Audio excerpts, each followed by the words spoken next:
Welcome to the Tech Egg. Don't get scrambled. Enjoy the video. You start by making sure your phone can download updates. Check Android version and sign into your Google or Samsung account. Once done, connect to Wi-Fi so updates don't use mobile data. Now navigate to Settings, then General Management, and tap Keyboard Settings to access installed keyboards. This puts you at the control point for updating the emoji input options and switching keyboards quickly. You'll now update or replace the keyboard app. Select Samsung Keyboard or Gboard from the list and open its store page to install updates. Updates add emoji and skin tone options. If you need more emojis, install a trusted third-party keyboard and enable it.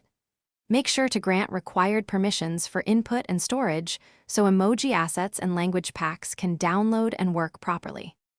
Finally, activate your updated keyboard.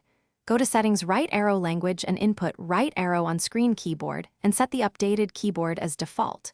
You should test in Messages, open the emoji panel, try skin tones and stickers, and confirm new emoji appear. If emojis fail to show, clear the keyboard app cache or reinstall it. Make sure system updates are installed, and restart the phone to finalize. Thanks for watching. Consider subscribing if I helped unscramble your problems.